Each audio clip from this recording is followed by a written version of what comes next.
Hi everyone, welcome back to Autism from the Inside. It's been a little while. I've been on a break for about 4 months, but I'm now back to making weekly content sharing the human side of autism. So if you haven't already, make sure you hit subscribe so that you get updated on all the latest content. So where to start? If you've been following this channel for a little while, you probably realize that I haven't been posting as often recently. That's because I deliberately took 4 months of the weekly content creation schedule and basically put my entire life on hold in an attempt to recover from burnout. So in this video, I'm going to share why I did that, what the circumstances leading up to that were, what burnout was looking like for me, and why I needed a break. The strategy that I was trying to implement to recover from burnout, the end result, about which strategies ended up being effective, and finally what I learned from the whole process that will make a big difference to how I do things going forward. So firstly, why did I need a break? Burnout is something that's fairly common in the autistic community. In a nutshell, it's due to overwhelm for an extended period of time where you get worn down and your battery just doesn't seem to be recharging as much as it should.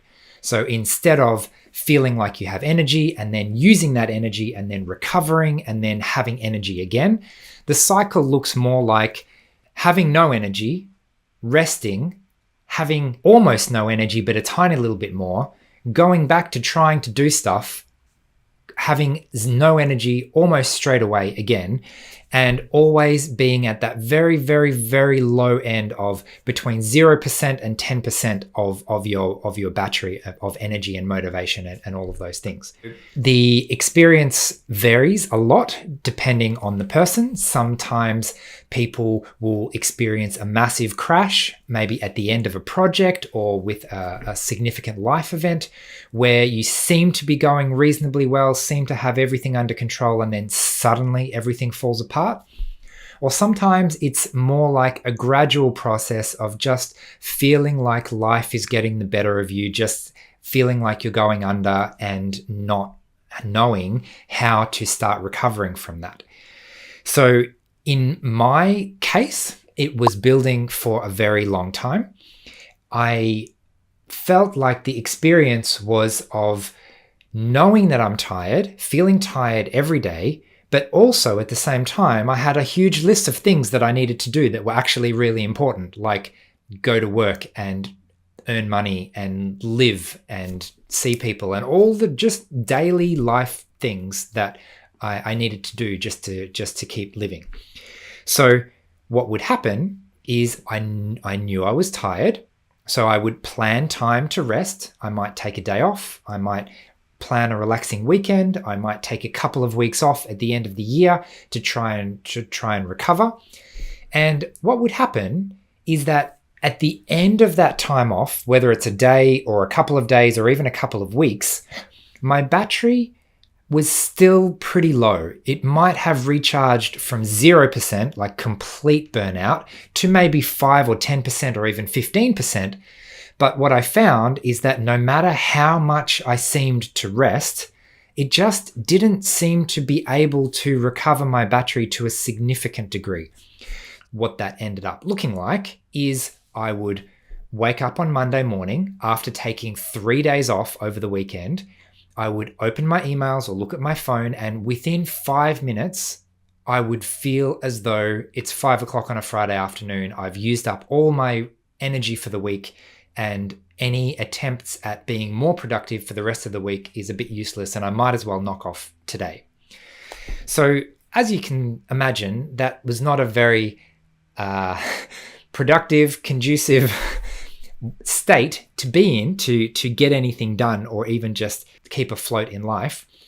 And the types of tasks that were becoming increasingly impossible to do were things like remembering what I was supposed to be doing, things like planning for the future, things like making decisions, like what am I going to have for dinner tonight, right? That is a classic executive function task. What am I going to have for dinner tonight? It involves, number one, imagining what I would like and different options, and then choosing between those imaginary different options. Do I want to cook for myself? Do I want to eat out? Do I want to call a friend? What do I cook for myself? What do I feel like eating? And then from those imaginary options, I need to feel what they will probably be like in the future, and then make a decision about my preference. Okay, tonight I'm going to cook myself a chicken curry. Perfect. That's only one step of the executive function process, because then I need to think, well, how do I do that? What's the next step? Do I have the ingredients? How long is it going to take? Can I go to the shops? When am I going to fit that in? What other tasks do I have to do during the day in order to finish them so that I've got the time to go shopping, to get the food, to create the time? All of these things are a really classic example of executive function. And when my brain doesn't want to do any of those tasks, suddenly it becomes impossible to know what I want or know what I need. It becomes impossible to think through plans in my head to actually get anything done.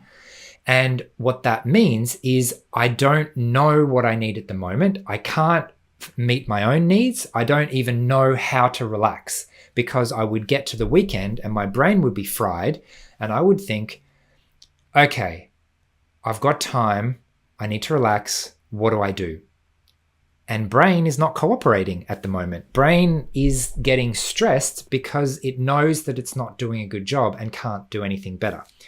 So as you can imagine, that degree of brain fog and inability to do basic everyday things is a massive problem, especially for someone attempting to run their own business online. A good example is it's as if I wake up at the start of the week and I have just enough energy to read 5 emails, but no energy to respond to any of them. So then my energy is gone. That's it for the week, and zero productivity. What's the solution here?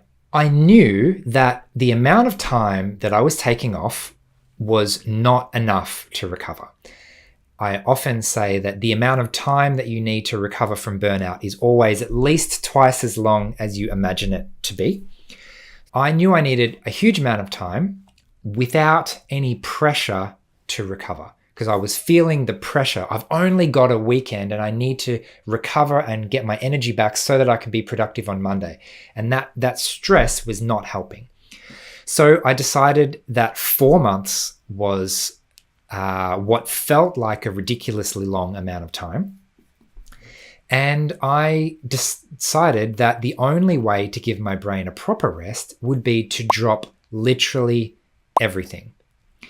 My goal of taking a break was to quite literally forget what day of the week it is. Instead of always knowing what I'm going to do, I don't even want to know if it's Tuesday or Thursday or Sunday or any other day of the week. And what that allowed me to do is it allowed my brain to have literally zero requirements, no demands at all, so that it could focus on recovering and healing itself and doing whatever it is it needed to do. I also knew that if I stayed at home, I would be stressing out that I didn't know what to do. So part of relaxing is actually having something to occupy my brain and body so that I'm not constantly thinking about trying to relax. So I had a couple of different strategies to do this. So my first strategy was walk 6 weeks on the Camino de Santiago, and I made an entire video about that if you want to hear more about that journey. But basically, it's the kind of lifestyle where there are very, very few things to think about. Basically, if I get up, find food, walk all day, and then find a place to sleep, that's all I need to really worry about. After that, I planned some fun social time. I had a couple of friends getting married in Germany, and I thought this is the perfect opportunity to go stay with them for a week or two. And that means that other people around me are organizing things for me to do. And all I need to do is turn up and follow along. And if I'm too tired, I can say, hey, I've actually had enough for today. I'm going to go home, or I'm going to sit out today, or I'm going to sleep in, or I'm going to take some time out for myself. That's very easy. But if I have someone else organizing a fun activity to do, then that's a lot easier to say yes to as a default. So that was phase 2 of my burnout recovery plan. Phase 3 was maybe my brain needs to actually do something interesting. So while I was in England, I decided to do a bit of work and did a couple of presentations. And we had this fantastic in-person event in London. And I did some other training for some NHS people, and even went to Copenhagen and ran another event there for the autistic community there. And that was really fun. And what I found is that while interacting with the community was fun, while creating the content, I created an entirely new presentation and content for these training sessions, which was really fun to do. But what I found was in between times, I didn't really have very much to do. And I found myself alone a lot of the time, wondering what I can do next. I'll come back to that because that's actually a really important point. Finally, though, in the last little phase of my burnout recovery plan, remember this is over 4 months. So I've been traveling for 2.5, nearly 3 months already by the time I get to this stage. I planned to visit some friends, do some couch surfing, have a reasonable amount of social time, but actually nothing to do. And it turns out that last month was by far the most relaxing.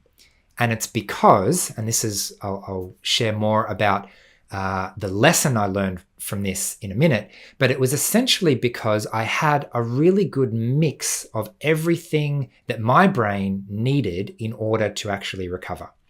And I find if I have too much or not enough of any of these things, then it doesn't really work. And essentially that included being out of the house, because if I'm at home, it's hard for me to relax. It included being around other people. It included having something to do and having plenty of time to actually rest if I need it as well. That was my plan. That was basically what I've been doing for the last 4 months. And what's the result? Well, if I had to estimate, I would say my battery is probably up to about 80%, which is not 100%, but it's a lot better than the 10 or 15 that it's been for the last year or two. So overall, that is a really good result, I think. So I'm happy with the amount of time. I think 4 months for me in this situation was a pretty good amount of time to take off. I feel like I was wanting to come back and actually implement some of the changes that I discovered. But at the same time, I also had several weeks at the end there where I actually felt relaxed and I could start enjoying my time rather than worrying, oh no, that the end of my time off is coming. So what did I learn from the process? So for me, it's all about balance of a couple of things. I need to balance alone time. I need to balance focused kind of one-on-one social time where I'm actually being active and present with another person. And I need to balance that with less focused kind of group social time. And the advantage of groups, if you have a group where you feel included, is that I can observe, I can sit back in a group, I can be tired in a group, and they can be interacting with each other, and I don't necessarily have to do anything. If I'm catching up with one friend for coffee, for example, then if I'm not saying anything, it's going to be really hard to keep a conversation going. I have to kind of be present and responsive in that situation.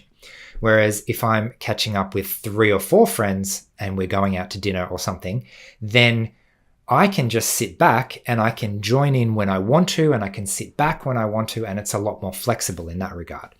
Ironically, The easiest thing for me to do is to take time alone. And the hardest thing to do is to find appropriate social things to take me out of myself and actually allow me to relax. So I've always known that I relax more around other people. Ironically, that's probably not something that most people would associate with autism, but it makes a lot of sense for me. And so if I have a default social activity that I can go to if I want to, then it allows me to take as much alone time as I want and still have the option of connecting with others. Similarly, with my work-life balance, I realized that I really like to be very, very, very focused at work, which is fantastic. When I get an idea, I want to write it down. I want to share about it. I want to create resources. I want to get my ideas on paper. And all of that is a really intense process, which is fantastic for a short amount of time. And then after that, I need to find an activity that is completely unfocused with no ambition, and I'm not trying to do anything. Otherwise, I try and be productive all the time, and that is one of the things that was leading to burnout. The other major reflection I had while I was away is that I was getting swamped and overwhelmed with lots and lots of little tasks that were ultimately not all that important. Like, if I forget to brush my teeth today, it's not going to be the end of the world, right? They're just sort of maintenance tasks. And if all I do is maintenance tasks, then I'm not actually getting anywhere in life. And I don't really feel like a sense of purpose or anything like that. So what I learned is that if I focus on what is most important first, and in my case, it's essentially allowing my brain to do what it does best and analyze patterns and understand emotional intelligence things and actually write down those insights, then I feel like I've got a sense of purpose. I've got really solid content that I can put into my courses and my training and my coaching. And it feels like that is the most important thing, that I'm actually adding value to the world. So this is actually quite a well-documented, popular way of overcoming overwhelm, is to forget about a bottom-up approach where I think of all the things I need to do and start with a top-down approach, thinking if there's only one thing that I can do today, what would that one thing be? And then I'm just going to do that one thing. I'm going to forget about everything else.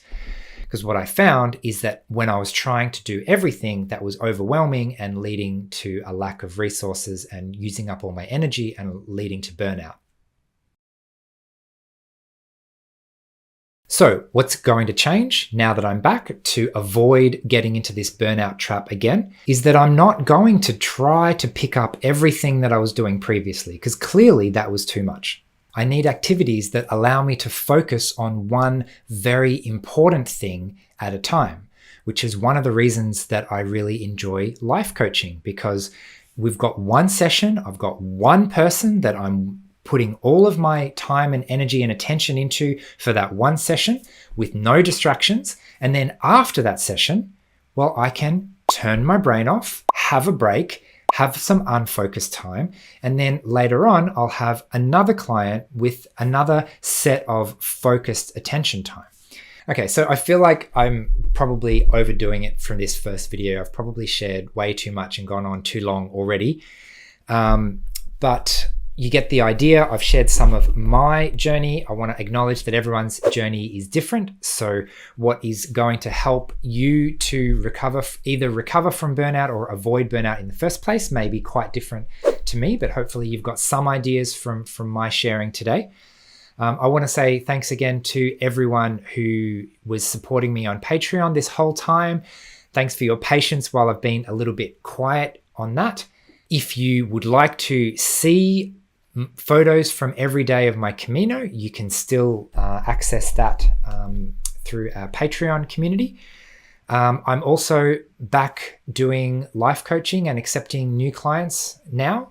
So if you're interested in having some coaching with me, you can check out the website. I'll put a link below to have an inquiry form if you'd like some more information about that.